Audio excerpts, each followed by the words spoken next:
Bonjour à tous et bienvenue à cette conférence qui aura pour thème Qu'est-ce que pourra bien être l'aéronautique d'après Covid-19? Pour y répondre, j'ai demandé à un économiste, Marc-Daniel Seffer, de nous proposer ses hypothèses. Marc-Daniel est chercheur CNRS, il est rattaché au laboratoire Framespa de Toulouse. On lui doit également un livre, Une aéronautique mondiale, acteurs et stratégies, publié aux éditions SK en 2016. Et donc je lui ai demandé, à partir de son savoir, à partir des hypothèses qu'il pourrait formuler, quels seraient les scénarios à court terme, moyen terme, voire éventuellement long terme, pour les différents acteurs, pour les constructeurs aéronautiques, pour les compagnies aériennes, pour les aéroports. Marc Daniel, la parole est à toi. Bonjour à toutes, bonjour à tous. Voici la deuxième conférence sur l'aéronautique que j'ai le plaisir de vous présenter. Et là, on va s'intéresser aux questions liées à l'après-pandémie et évidemment se poser les questions sur quelle va être l'aéronautique après cette catastrophe inattendue. Alors, je vous ferai un plan extrêmement simple. Je vais introduire quelques questions méthodologiques et après on verra quelle était la situation avant la pandémie, qu'est-ce qu'elle est aujourd'hui et qu'est-ce qu'on peut mener comme hypothèse pour l'après-pandémie. Alors, la première chose très importante, c'est répéter, et c'est vrai pour tout le monde, c'est l'extrême prudence et modestie que nous devons avoir. Pourquoi? Parce que nous sommes face à un choc externe. La crise économique qui va sans doute arriver est une crise économique qui a un facteur exogène, non pas endogène. Et ce choc est extrêmement violent puisque l'économie a été arrêtée brusquement. Souvent, quand il y a un choc, endogène ou exogène, eh bien, l'économie s'arrête peu à peu, plus ou moins brutalement. Là, elle s'est arrêtée brusquement. Et nous devons être aussi très prudents parce que ce choc exogène, la pandémie, on la connaît très très mal. On voit bien que les spécialistes, les scientifiques, que ce soit les chercheurs ou les praticiens, les hospitaliers, sont pas d'accord entre eux sur l'origine de la pandémie, sur sa létalité, sur sa diffusion, sur le fait qu'elle puisse être guérie ou non, et comment, et est-ce qu'elle va surgir ou pas. Donc, il faut être très prudent, puisque déjà, on connaît très mal la cause. Quant aux conséquences macroéconomiques, qui englobent l'ensemble de l'économie mondiale, il faut bien voir qu'on ne peut pas reproduire les analyses qui ont été faites sur des crises antérieures. D'abord, parce que je l'ai expliqué, c'est une crise en exogène. Depuis la révolution industrielle, depuis le début du 19e siècle, surtout le milieu du 19e siècle, les crises économiques nationales, puis mondiales, avaient des causes soit financières, soit de surproduction. On peut prendre l'exemple de la crise de 29, une crise à la fois financière et de surproduction.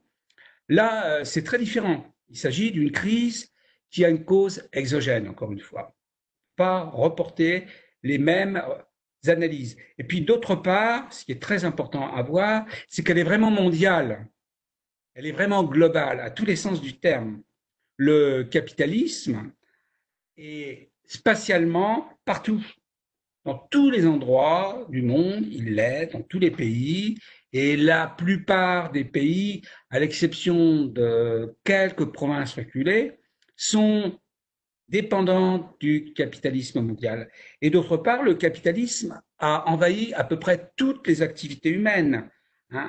On va prendre un exemple, c'est qu'en 29, il y avait encore une partie de l'agriculture française qui était en autosubsistance. Donc elle était hors des circuits marchands et capitalistes. Ça n'est plus le cas aujourd'hui. Et on peut prendre énormément de secteurs qui ne l'étaient pas, comme le divertissement, hein, qui aujourd'hui sont de l'ordre effectivement du capitalisme. Et il n'y a aucun donc secteur de l'économie partout dans le monde qui échappe. Évidemment, l'industrie aéronautique et le transport aérien, encore beaucoup plus puisqu'ils ont toujours été dans ce système capitaliste.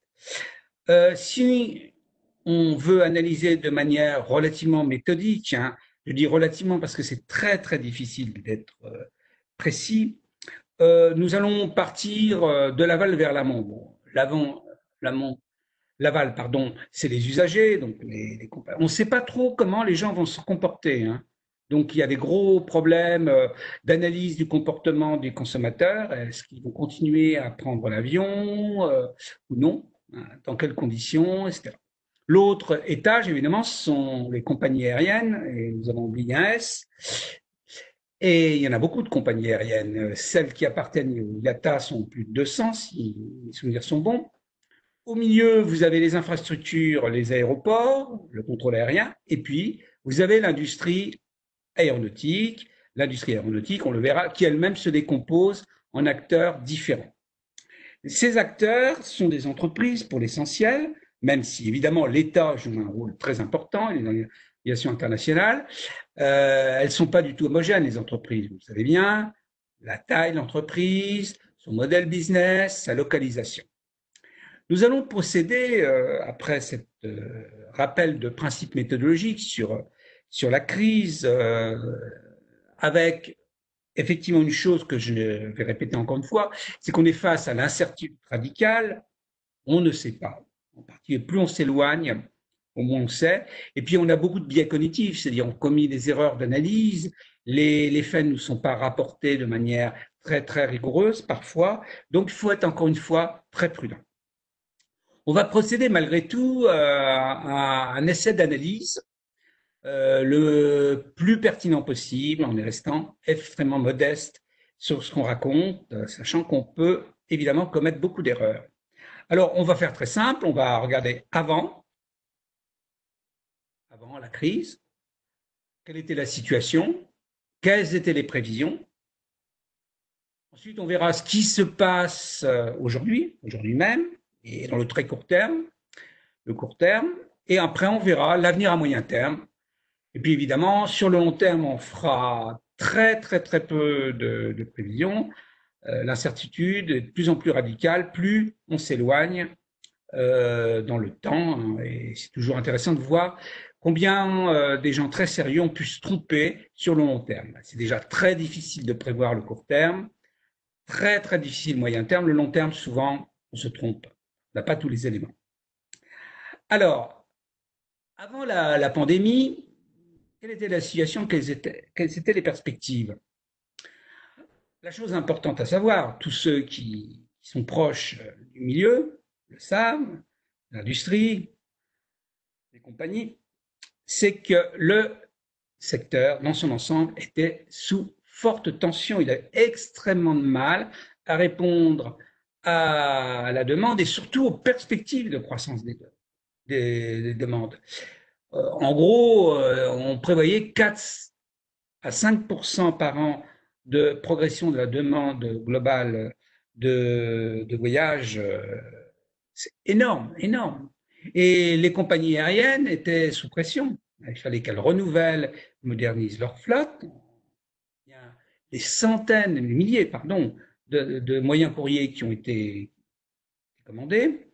Il fallait recruter évidemment du personnel de tout type, hein, pilotes, techniciens, etc.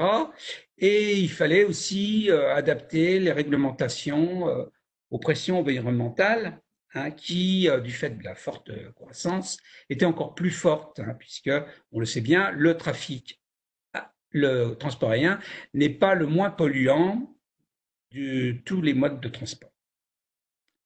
Alors, l'industrie, les compagnies et l'industrie, elle avait énormément de mal aussi à pouvoir répondre, hein, et il fallait que, on le verra, les grands avionneurs, mais aussi les motoristes, les grands équipementiers, les systémiers, les sous-traitants investissent. Investissement de capacité pour augmenter la capacité de l'offre de production, et puis aussi recrutement, comme on l'a vu, comme les compagnies aériennes, d'ingénieurs, de techniciens, d'ouvriers qualifiés, et évidemment tout ce qui est fonction support.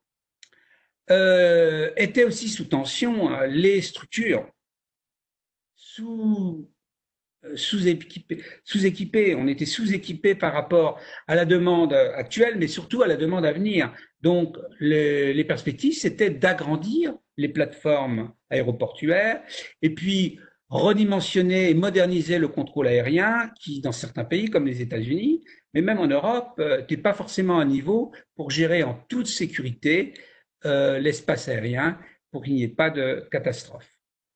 Je rappelle ici, c'est des chiffres approximatifs, hein, que l'aéronautique, l'ensemble de l'aéronautique, de l'aval vers l'amont, hein, depuis les compagnies aériennes, pour faire simple, jusqu'à l'industrie, c'est 2,5 millions d'emplois directs.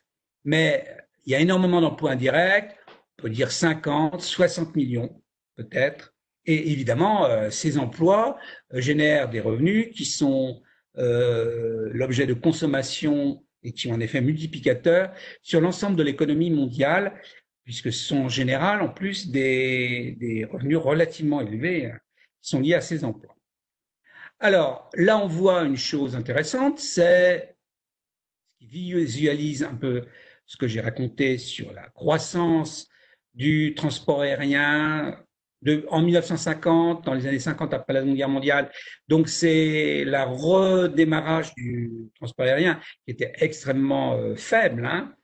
C'était réservé aux PIFU, aux gens riches, et on voit que ça suit carrément quasiment une courbe exponentielle qui est relativement peu freinée par les différents événements de type économique, comme la crise du pétrole, 73, on ne l'a pas mis, mais on la voit à peine, il y a un tout petit peu, tout baisse un peu, 79, et puis les événements exogènes de type géopolitique, comme la guerre du Golfe, au septembre, un tout petit plateau, mais ça repart vite, et même par la crise, l'énorme crise financière de 2008, où effectivement il y a un plateau, mais ça repart très très vite.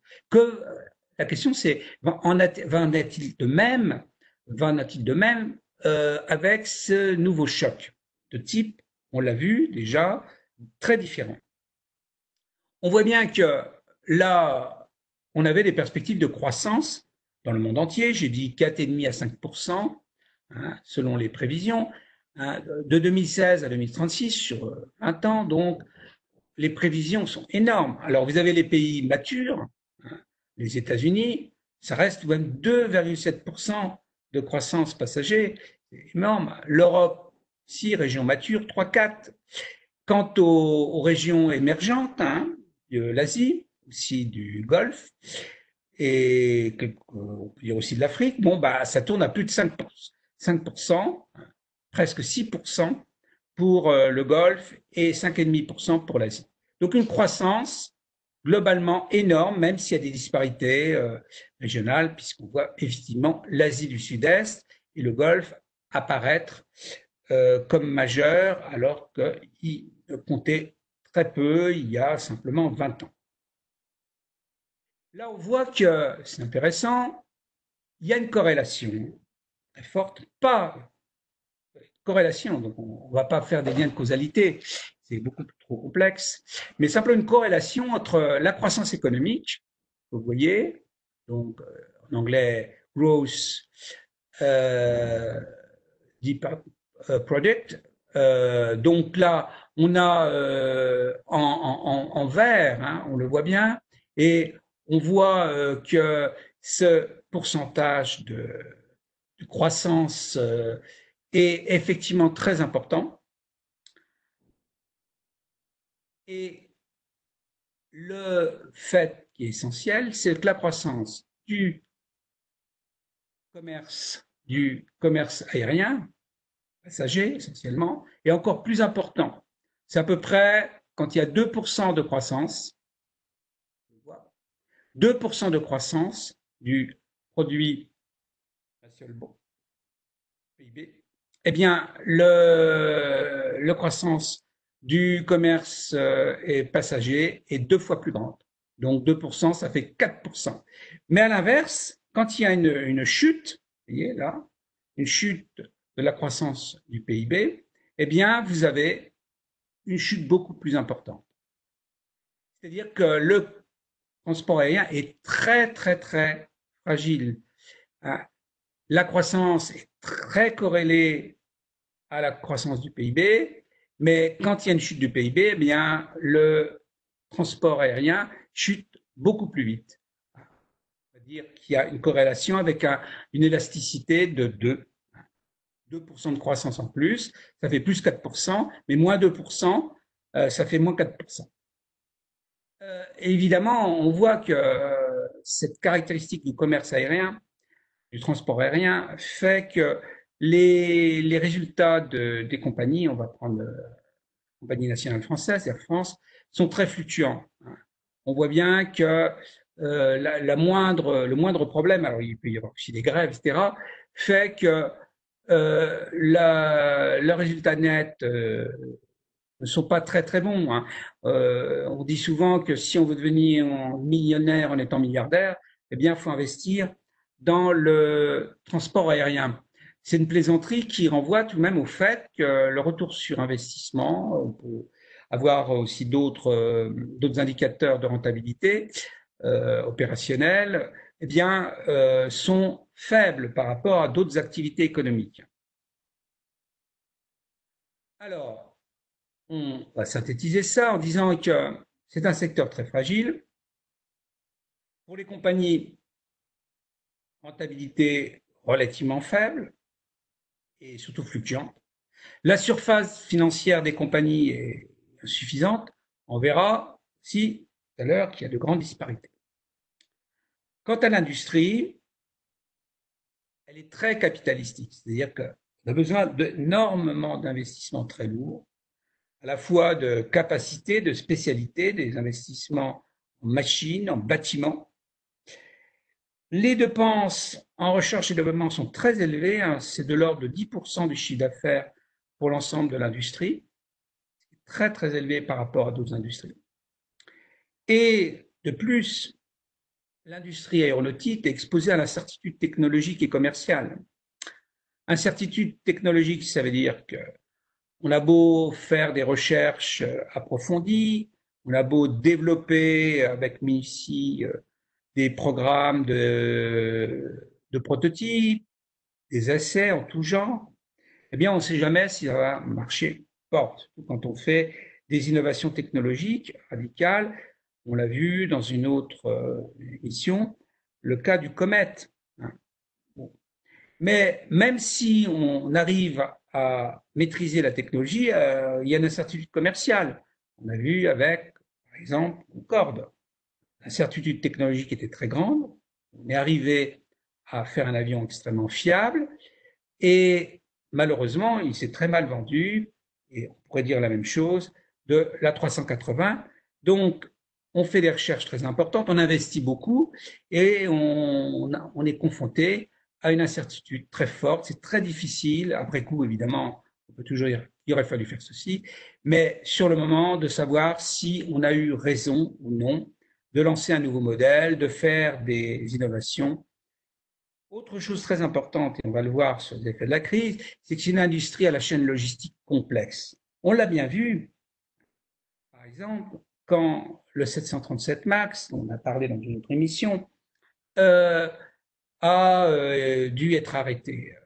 Ça a été une très très mauvaise affaire pour énormément d'entreprises dans le monde entier, en particulier en Europe et en France, hein, puisque une grande partie du Boeing 737 MAX est fabriqué dans d'autres pays et que pour approvisionner les chaînes d'assemblage à Seattle, hein, dans l'État de Washington aux États-Unis, il faut mettre en point une mécanique de logistique très très compliquée et très fragile.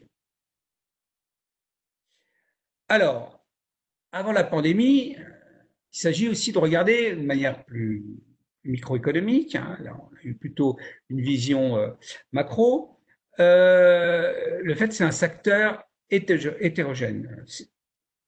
Deux étages.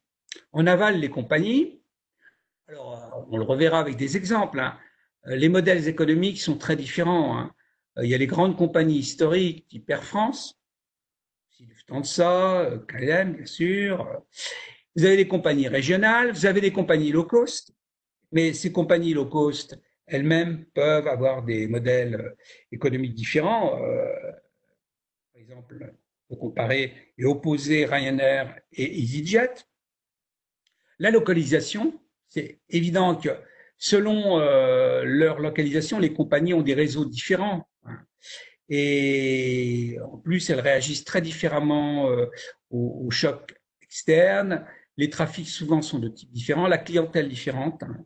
Donc, il y a des oppositions classiques qu'on peut faire, on verra, entre l'Europe, l'Asie et le Golfe, les compagnies du Golfe. On pourrait aussi, évidemment, avec l'Amérique du Nord et l'Amérique du Sud.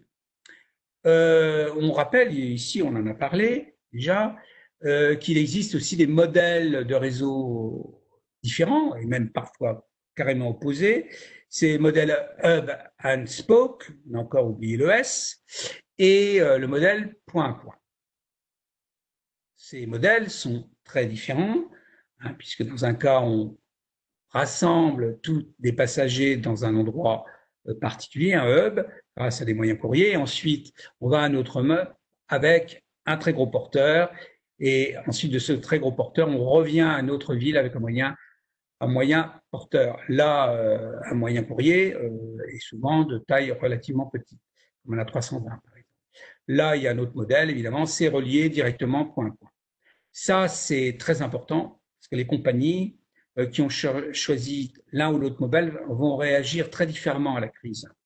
Alors, pour l'industrie, c'est une industrie extrêmement hiérarchisée qui est caractérisée par le fait qu'il y a un duopole d'avionneurs. Et on rappelle que les avionneurs construisent très peu. Hein. C'est les concepteurs, la recherche et développement, la conception générale de l'avion, en coopération d'ailleurs de plus en plus avec des compagnies et avec les autres acteurs de l'industrie. Ils intègrent ensuite ce qui a été fabriqué par d'autres qu'eux et ensuite ils le vendent et ils font la prévente. Donc les avionneurs, le duopole, vous le doutez bien, c'est Boeing et Airbus. Vous avez un oligopole de motoristes, c'est pas un duopole, là il y en a trois essentiellement, deux Américains et un Européen. Bon, il y a aussi le fait qu'il y ait une entreprise qui est co-américaine. Vous avez General Electric et Safran, une joint venture. Vous avez aussi un oligopole des firmes pivots systémiers, c'est des firmes qui font des systèmes, en particulier dans tout ce qui est électronique de bord. On peut penser, par exemple, l'exemple typique, c'est Thales. Donc, il y en a très très peu d'entreprises, ça peut être Dassault Systèmes. C'est des entreprises qui ont une surface très grande, elles ont un savoir-faire très complexe et elles sont relativement peu, ça dépend un petit peu les métiers, les systèmes dont elles s'occupent, mais c'est rarement plus de 5 ou 6 dans le monde. Donc c'est un oligopole un peu plus large que les motoristes, qui sont 3 ou 4, ça dépend comment on compte. Et puis après, vous avez toute une chaîne de sous-traitance, certaines sont des entreprises importantes, et on peut arriver à des TPE qui sont souvent petites, mais très spécialisées, et donc indispensables à l'ensemble de l'industrie. Voilà ce qu'était l'ensemble du secteur avant la pandémie.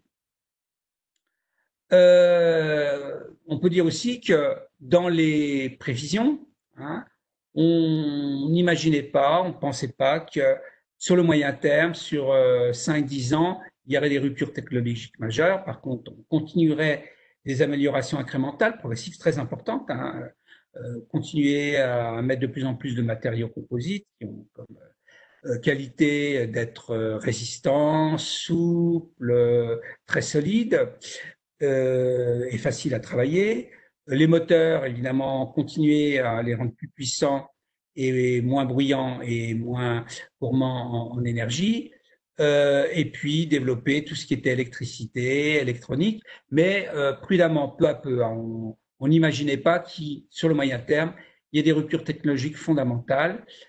C'était évoqué, mais c'était plutôt de l'ordre de la science-fiction. Par contre, améliorer les modèles existants et surtout les familles hein, pour rendre compatibles entre les différents appareils. Hein. L'exemple typique, c'est la famille 320 avec 318, 319, 320, 321. Et puis le nouveau, qui est très intéressant, c'est la 321. On a fait une erreur, 321 LX, donc de la famille des 320 où on transforme un moyen courrier en long courrier, ce qui peut être intéressant et aussi qui présente des limites. Alors, euh, l'ensemble de ces entreprises de l'aéronautique a une caractéristique très importante. Il faut bien voir que ça compte énormément pour savoir ce qui va se passer avec la crise. C'est que évidemment, ce sont des entreprises qui sont mondialisées. On l'a vu, et la plupart des grandes industries, qui soient les avionneurs ou les grands systémiers ou les motoristes, ont des sites de production dans le monde entier. Les sous-traitants se trouvent dans le monde entier, les équipementiers dans le monde entier. Mais, paradoxe, ce sont des industries souveraineté, c'est-à-dire que les États ont un besoin essentiel de garder le contrôle sur tout ce qui est aéronautique. À la fois, évidemment, les entreprises qui fabriquent, mais aussi les compagnies. Alors, on pourrait prendre l'exemple vraiment très très fort d'Israël. On passe très facilement de El Al à l'armée de l'air, mais euh, même pour la France, pour les États-Unis, pour le Royaume-Uni et pour la Chine, évidemment, c'est fondamentalement la même chose. Donc, les compagnies historiques, si on prend les compagnies aériennes, elles sont soutenues par les États. Hein. On ne va pas, la France, la République française, laisser Air France couler. Hein. On a vu les Italiens, ils sont soutenus à Italia.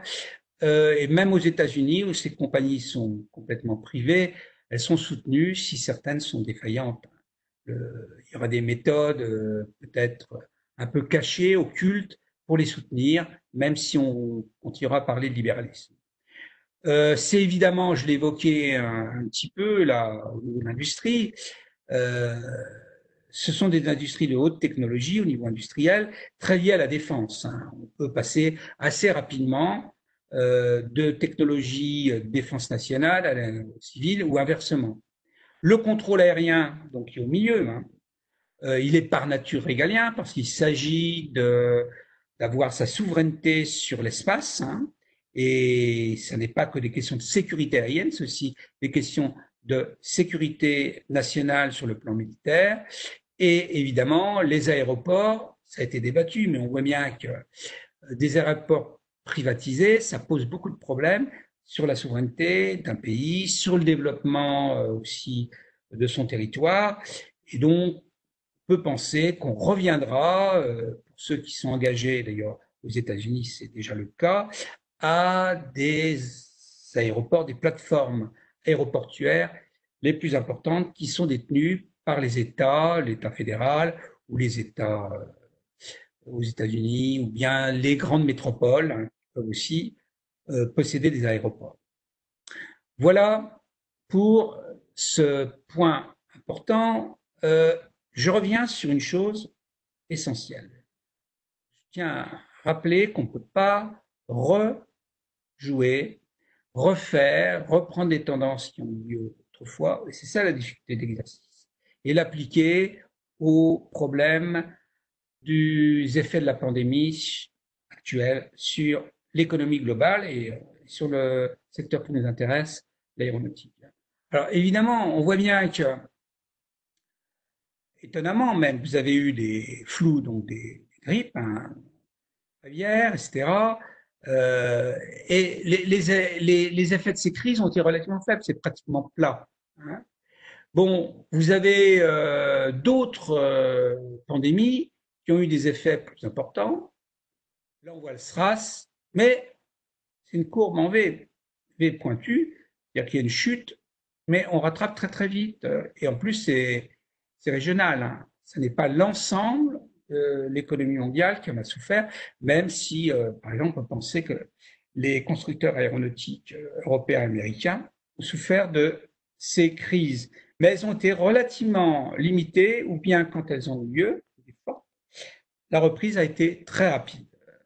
On peut se demander, et on verra qu'il y a beaucoup de raisons de penser le contraire, si ça va être de même, il va en être de même avec la crise actuelle, la crise sanitaire actuelle.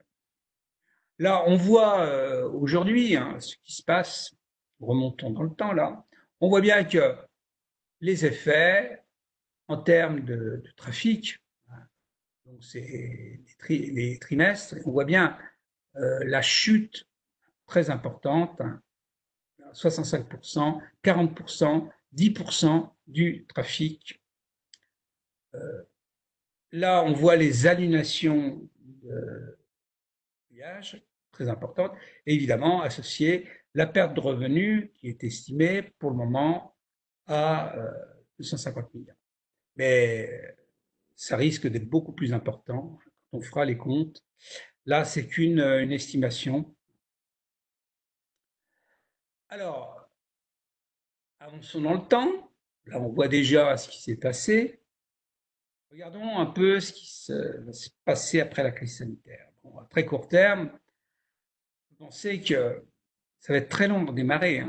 Bien, c'est des systèmes logistiques très complexes et mondialisés pour l'industrie et même pour les compagnies. Et même aussi, je pense, pour les plateformes aéroportuaires. Quant au centre de contrôle, là, ça posera moins de problèmes. Il y a le problème des contraintes juridiques. Tout de suite, on voit bien que l'ouverture des frontières ne va pas se faire très très rapidement et il y aura des contrôles sanitaires, sans doute, vont être mis en place, assez drastiques, donc ils vont freiner la reprise. Là, on voit bien qu'on a des chiffres, on n'a pas tout. On voit évidemment une chose intéressante, c'est qu'il y a une baisse très forte du trafic national, et surtout le trafic low cost qui est pratiquement arrêté. La seule chose qui a peu baissé, c'est le cargo. Le cargo pur, c'est-à-dire effectivement les avions cargo, ce qui est tout de même relativement marginal, puisqu'il y a beaucoup de transports de marchandises qui sont en soute, de voyageurs, d'avions qui transportent des voyageurs. Bon, là, ça s'explique. Il a fallu continuer à alimenter par les avions cargo. Mais là, on n'a pas l'international. C'est aussi fort que le low cost.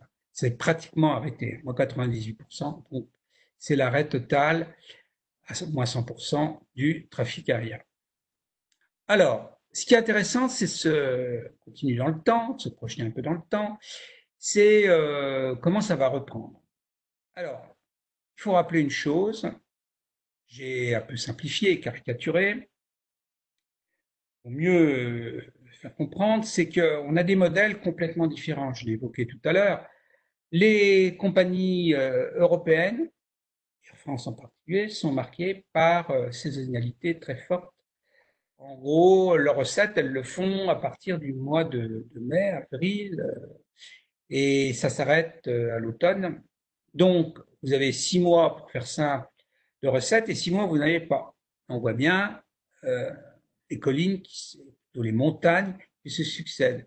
En Asie, c'est beaucoup plus. J'ai un peu exagéré. Il y a tout de même des fluctuations, mais c'est beaucoup plus régulier. Et donc, évidemment, la trésorerie, pour parler concrètement, la trésorerie des compagnies européennes, qui normalement se refont après l'hiver, pendant l'été, là, on sait bien que ça ne sera pas reparti en 2020 pour l'été 2020. Donc là, ils vont avoir des problèmes sérieux de trésorerie. On voit que ces questions de trésorerie sont très différentes selon les compagnies en Europe, même si le cycle est à peu près le même pour l'ensemble des compagnies européennes.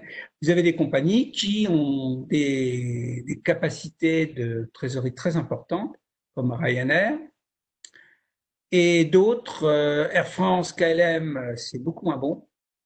En gros, ils pourraient tenir 6 mois sans avoir de trafic. Air France, KLM, beaucoup moins, peut-être 2 mois. Et puis, vous avez des compagnies, SAS, par exemple, norvégiennes, qui, eux, sont dans des situations différentes. Donc, même au sein des compagnies européennes, on voit bien que la solidité financière est plus ou moins grande. On peut se douter, quand on parle des compagnies, qu'il va se passer des choses qui ne sont pas propres d'ailleurs au secteur, pas propres à cette crise. Hein. Depuis le 19e siècle, depuis qu'il y a le capitalisme industriel, chaque fois qu'il y a des crises, eh bien, vous avez des phénomènes de concentration, absorption, fusion, et vous avez effectivement les plus forts qui survivent, qui prennent à bas prix les actifs des entreprises qui disparaissent et qui prennent leur part de marché. Et c'est sans doute ce qui va se passer. Donc vous avez des compagnies déjà fragiles qui vont être déclarées en faillite. Si c'est des compagnies privées petites, disparaîtront, hein, elles seront absorbées par les autres, survivent. Quand c'est des compagnies nationales de souveraineté qui ont le drapeau du pays, c'est une crise politique qui serait liée à la disparition de ces compagnies. Donc l'État, dans ces cas-là, va prendre des participations ou nationaliser ou renationaliser ces compagnies. Vous avez les compagnies plus solides, Ryanair, là, je rajoute les compagnies de leasing qui jouent un rôle très important, hein, qui, elles, risquent, elles, tenir, on l'a vu, hein, plusieurs mois de trésorerie. Donc, elles vont racheter les droits de trafic des entreprises qui disparaissent. Et puis, elles risquent aussi de racheter donc ces compagnies et même de racheter des avions. On peut rappeler que Ryanair, après les attentats de New York en 2001, eh bien, euh, a racheté à très bas prix des avions que des compagnies ne pouvaient plus exploiter. Et quand la reprise, on l'a vu, une reprise assez rapide, hein, a été très importante, bah, ils ont revendu à très très bon prix, ils ont fait du commerce spéculatif, il leur a réussi. Bon, on peut penser que ça peut se reproduire, hein. C'est peut-être un bon placement, hein. Pas très très moral, mais économiquement très efficace. Alors, toujours après la crise sanitaire, à court terme, bah, évidemment, on voit bien que, contrairement à ce qui était prévu, hein, on va arrêter les recrutements. La politique formation, on ne va pas l'arrêter. On va plutôt la concentrer sur le personnel qu'on garde, mais on ne va pas essayer de former de nouveaux pilotes, de nouvelles hôtesses, de nouveaux techniciens. Évidemment, les effectifs vont être réduits, sans doute. Bon, mais ça va se passer différemment selon les législations nationales. En France, on a un modèle très rigide, hein, Air France. La plupart des salariés sont protégés. Ça va être très très différent pour Ryanair, ou quand c'est des contrats de droit irlandais, par exemple, ou même quand c'est encore mieux pour Ryanair, c'est des contrats d'auto-entrepreneurs. Donc là, c'est des contrats commerciaux.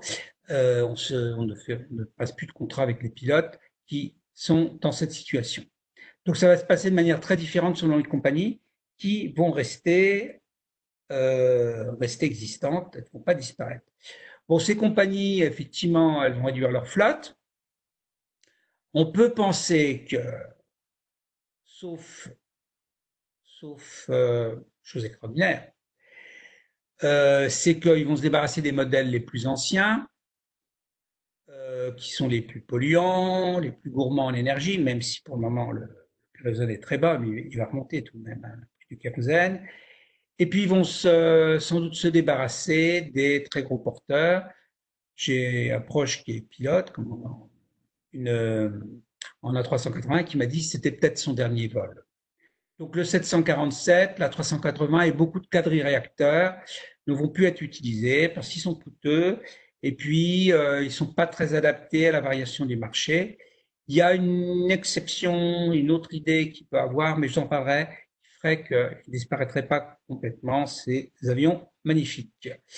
Alors évidemment, ces compagnies, on l'a vu, avant la crise, elles étaient sous tension et elles avaient fait des commandes énormes, énormes aux deux grands avionneurs, Boeing et Airbus, hein, et le 737 en particulier, 737 MAX, il y a des milliers d'appareils qui avaient été commandés, plus d'ailleurs que la 320, ce qui pose évidemment beaucoup de problèmes.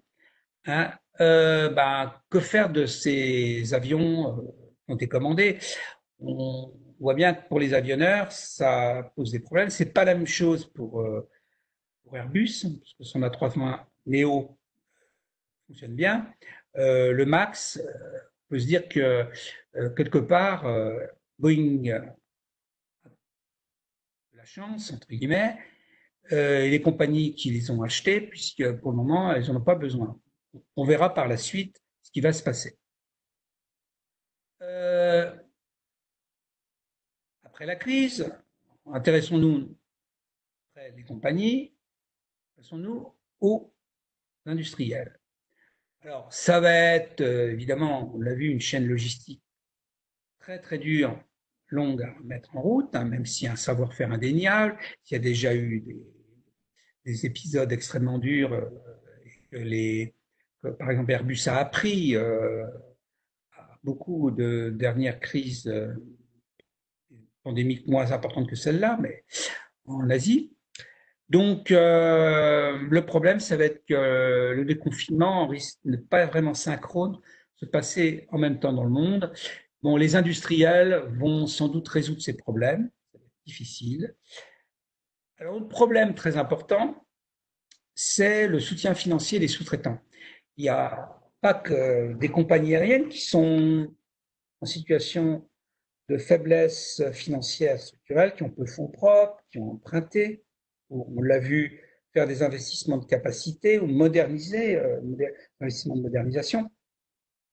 Et là, on peut penser, c'est une hypothèse, que les entreprises actionnaires, les grands systémiers, les grands motoristes, ils n'ont pas intérêt à voir disparaître leurs sous-traitants, surtout quand ceux-là sont indispensables. Donc, on peut penser qu'outre les aides des États, les industriels vont peut-être être solidaires, pas par générosité, mais par intérêt bien compris. Alors, les carnets de commandes, évidemment, ils sont pléthoriques, on l'a vu, ils correspondaient à des taux de croissance de 4%. Vont-ils être réduits? Le problème, c'est qu'il y a des commandes fermes. Pour les options, bon, c'est relativement facile. Alors, il va y avoir sans doute des négociations très dures. On peut imaginer qu'avec leurs gros clients qui vont survivre, les deux grands avionneurs vont pas être très méchants. Alors il y a le problème du Boeing 737 qui est particulier, mais pour les autres avions, ils vont sans doute être assez accommodants. Pour les petites compagnies qui risquent de disparaître, sans doute c'est le bon sens. Les entreprises, les avionneurs, vont essayer de récupérer le plus vite possible du liquide avant que ces entreprises soient déclarées en faillite et que leurs dettes seront en priorité à l'égard des États et des salariés.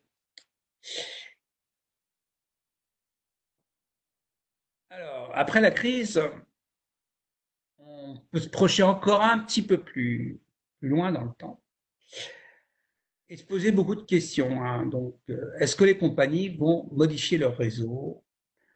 On peut penser que pendant un certain temps, c'est les moyens courriers qui vont se développer et que les vols long courriers vont prendre moins d'importance. Mais sans doute, les zones géographiques étaient déjà en train de croître de manière différente selon le monde, vont connaître des évolutions différentes. On peut se poser aussi des questions du rapport entre fret et passagers. Alors, s'il n'y a plus de long courrier, très peu de long courrier fret, passagers, pardon, comme une partie du fret, c'est pas par des avions cargo, mais dans les soutes des avions, ça va poser du problème et on ne sait pas comment ça va être résolu. Les flux touristiques, grande question. Va-t-il y avoir des inflexions? Est-ce que pendant un certain temps, c'est long, les les gens vont passer leurs vacances dans leur propre pays ou bien dans des zones très proches et ne plus faire de voyage en courrier. L'évolution des prix des billets, là, il peut y avoir des débats si les prix des billets vont augmenter ou bien, au contraire, ils vont baisser. Et ça, c'est vraiment des questions sur lesquelles, pour le moment, on n'a pas de réponse. Évidemment, un gros problème, c'est quels vont être les types d'avions commandés. Et là, il y a grande incertitude sur les choix que les compagnies peuvent faire. A priori, on l'a vu, elles peuvent être amenées à se débarrasser des très gros porteurs. Alors, il y a une idée qu'on va recreuser après avoir vu l'évolution du trafic, telle qui peut être entendue à moyen terme. Et on va jusqu'à 2023. Alors, très optimiste.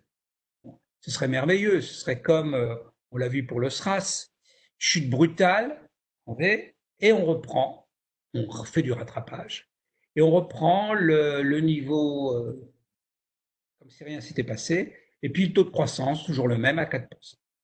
Ça serait merveilleux, mais on peut être très sceptique sur ce scénario très rose, très optimiste.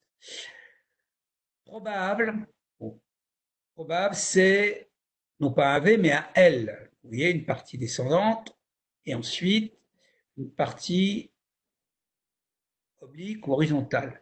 Alors, la partie descendante du L, évidemment, elle peut être plus ou moins longue.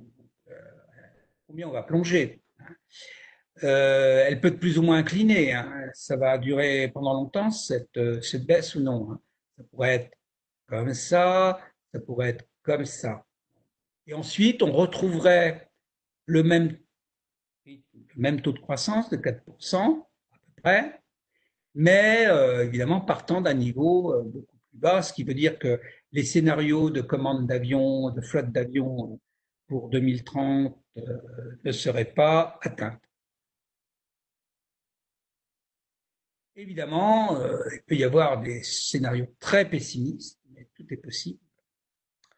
C'est un retour de la pandémie, là on l'a schématisé, hein, baisse, donc ça remonterait en L, et hop, ça rebaisserait encore en L, et ainsi de suite. Et à chaque fois, on se retrouve en dessous, et plus il y a des retours de pandémie, plus effectivement l'activité aéronautique, industrie et compagnie souffrent.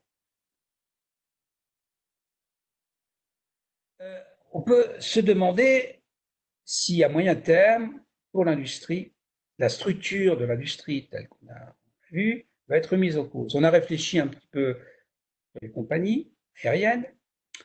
L'idée qu'on peut mettre en avant, c'est ce qu'on prévoyait avant la crise, ne va pas être mise en cause. Les oligopoles ne vont pas être mis en cause.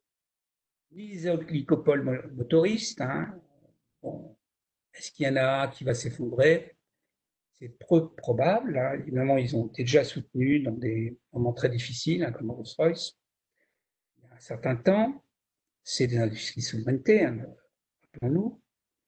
Les grands équipementiers, c'est la même chose, ils vont subsister. En plus, ils sont souvent équipementiers pas uniquement dans l'aéronautique, ils ont d'autres secteurs d'activité, qui fait que ils ont effectivement des capacités de survie importantes. Et quant au duopole Airbus Boeing, ils risquent de survivre lui aussi. La seule chose, c'est que les rapports de force vont peut-être être changés. Boeing a commis de très graves erreurs, 737, hein, voulant lancer un avion de manière précipitée, en ne refaisant pas un avion, et donc en exposant des centaines de personnes à la mort. Et cet avion risque de ne pas voler, on va en reparler un peu. Airbus n'a pas ce problème, la 320 Neo est très très bon, très fiable. Et en plus, donc, Airbus a sans doute une gamme plus complète aujourd'hui que Boeing, même si Boeing a des très bons avions, comme le 37 ou comme le 787. Alors, des questions vraiment ouvertes. Hein. Toute réflexion est intéressante et tout point de vue doit être examiné. c'est par rapport à fameux 737 MAX, parce que ça n'est pas marginal, c'est tout de même l'avion le plus vendu, une source de revenus très importante. Bon, les investissements lourds ont été faits autrefois, et cet avion donc ne peut plus voler. Alors il y a plusieurs scénarios. Hein. Scénario optimiste pour Boeing, ce serait ils ont profité du temps d'arrêt de l'activité aéronautique pour remettre à niveau leur logiciel, pour reformer les pilotes sur ce logiciel qui permettait de compenser le déséquilibre du 737 MAX, les moteurs qui sont trop en avant, hein, vous le savez.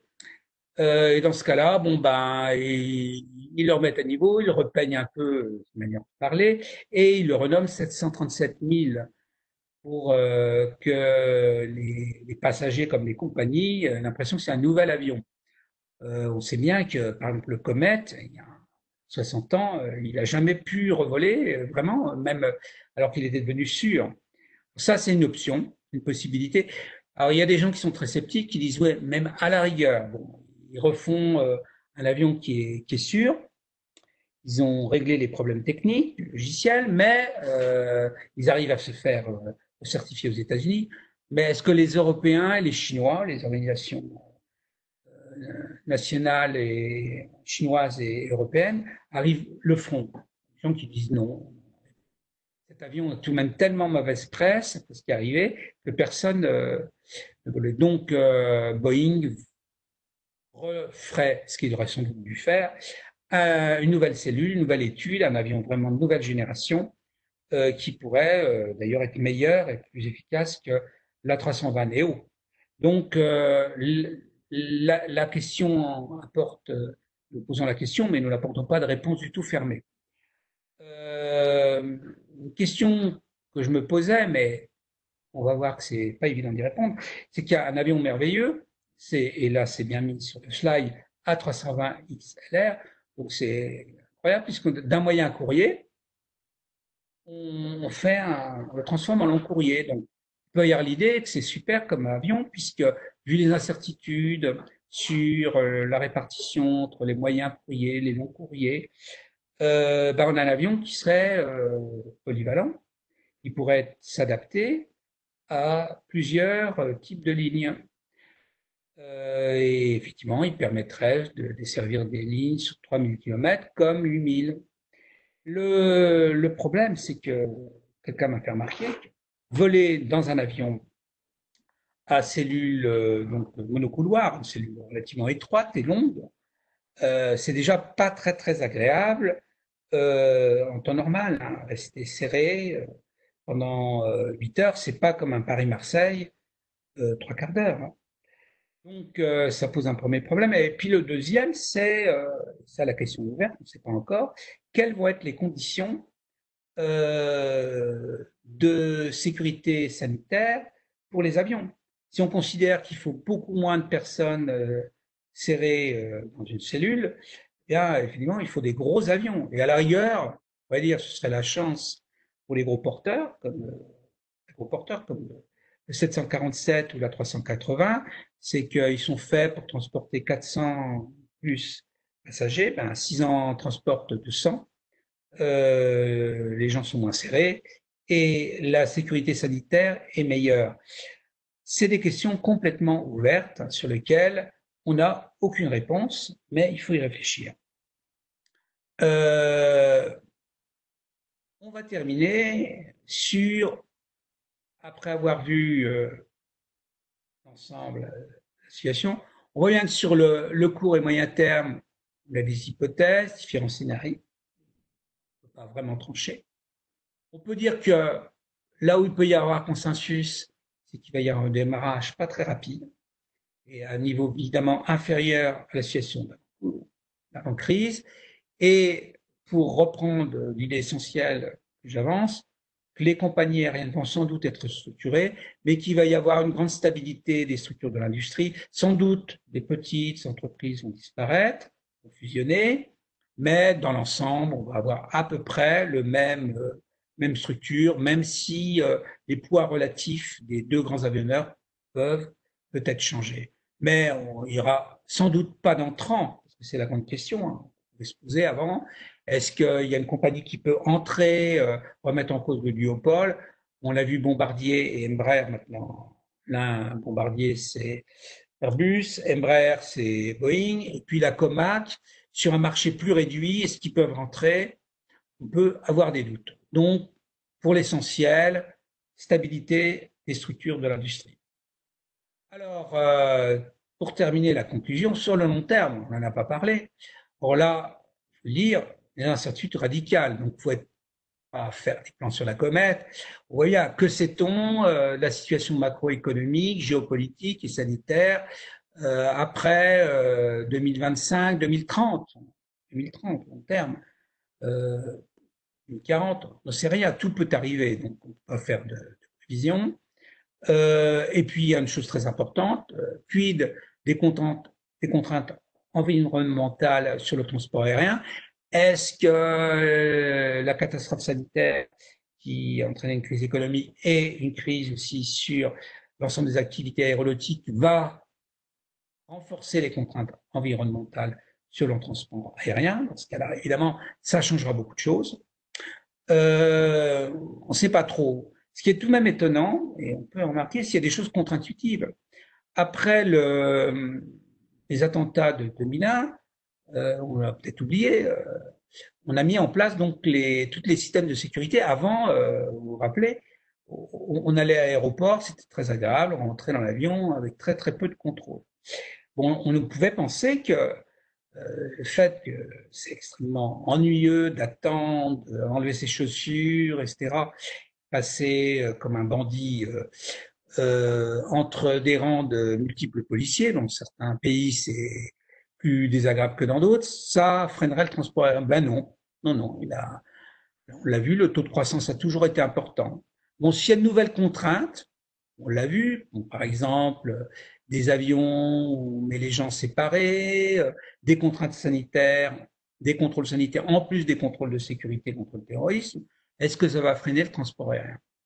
Bon, par ailleurs, évidemment, est-ce qu'il va y avoir des nouvelles normes environnementales sur le transport aérien suite à cet événement, encore une fois, complètement imprévu, complètement inédit, et donc dont on ne peut pas prévoir vraiment les conséquences, parce que on ne peut pas reprendre des tendances qui sont passées, des phénomènes qui sont passés autrefois.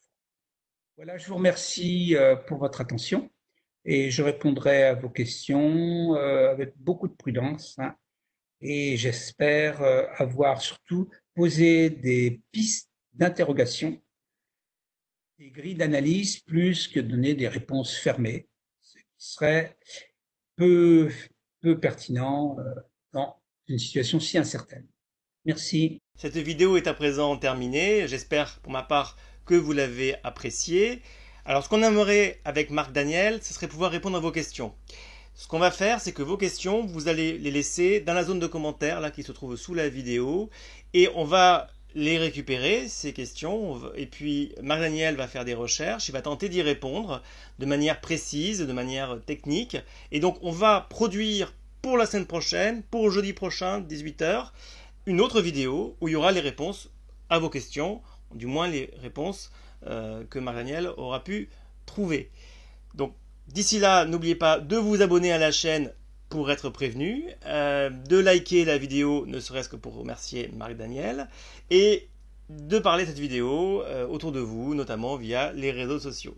Quant à moi, je vous souhaite une bonne soirée. À bientôt.